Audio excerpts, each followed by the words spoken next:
സഭയുടെ യുവജന സംഘടനയുടെ ആഭിമുഖ്യത്തിലുള്ള ലഹരിവിരുദ്ധ സന്ദേശയാത്രയാണ് ഇവിടെ എത്തിച്ചേർന്നിട്ടുള്ളത്. പ്രിയരെ, മലയാളികൾ എന്ന മനസാക്ഷി അക്ഷരാർത്ഥത്തിൽ ഞെട്ടലുണ്ടാക്കുന്ന വാർത്തകളാണ് അനുദിനവും നാം കണ്ടുകൊണ്ടിരിക്കുന്നത്. നിരോധിത രാസലഹരി വസ്തുക്കളായ MDMA പോലുള്ളവയ്ക്ക് അടിമകളായ സ്കൂൾ കോളേജ് കുട്ടികളടക്കമുള്ളവർ ചെയ്തു കൂട്ടുന്ന ആക്രമണങ്ങളും കുറ്റകൃത്യങ്ങളും ആർക്കും തടയുവാൻ കഴിയുന്നില്ല എന്നതാണ് വാസ്തവം. വളരെ പ്രതീക്ഷകളോട് കൂടി അക്ഷരജ്ഞാനത്തിനായി കലാലയങ്ങളിലേക്ക് അയക്കപ്പെട്ടവർ ലഹരിക്കടിമകളായി ലക്ഷ്യബോധമില്ലാതെയായി തീരുന്ന കാഴ്ചകൾ അത്യന്തം ദുഃഖകരമാണ്. നല്ല നാളെയുടെ ശോഭന വാഗ്ദാനമാകേണ്ടവർ ലഹരിക്കടിമകളായി ലക്ഷ്യബോധമില്ലാതെയായി തീരുന്ന കാഴ്ചകൾ ഹൃദയഭേദകമാണ്. ഇത്തരത്തിലുള്ള അടിമത്തങ്ങളിൽ നിന്നും ഒരു വിമോചനം സാധ്യമാണ്. ഒന്നാമതായി നാം ലഹരിക്കെതിരെ ബോധവൽക്കരണം നടത്തുക എന്നതാണ്.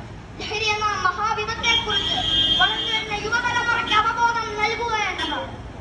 അതിനായി നാം ലഹരിവിരുദ്ധ സന്ദേശയാത്രകളും ക്ലാസുകളും നടത്തേണ്ടതാണ്.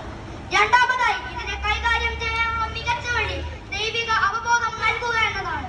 ഞങ്ങളുടെ കുടുംബങ്ങളെ ലഹരി തകർത്തപ്പോൾ യേശു ക്രിസ്തുവാണ് ഞങ്ങൾക്ക് സമാധാനവും ശാന്തിയും നൽകിയത്. ആ യേശുവിന് ഈ തകർന്ന സമൂഹത്തിന് പ്രത്യാശ നൽകുവാൻ കഴിയും. യേശു ക്രിസ്തുവിൽ നീ വിശ്വസിക്കുന്നു, എന്നാൽ നീയും നിന്റെ കുടുംബവും രക്ഷ പ്രാപിക്കും. യേശു ക്രിസ്തുവിൽ നിന്ന് നമുക്ക് ലഭ്യമാകുന്നത് നിത്യജീവനും സമാധാനവുമാണ്. അത് ഈ സമൂഹത്തിന്റെ പരിവർത്തനത്തിനായി ഉതകുന്നതാണ്. ലഹരിയോട് നമുക്ക് വിട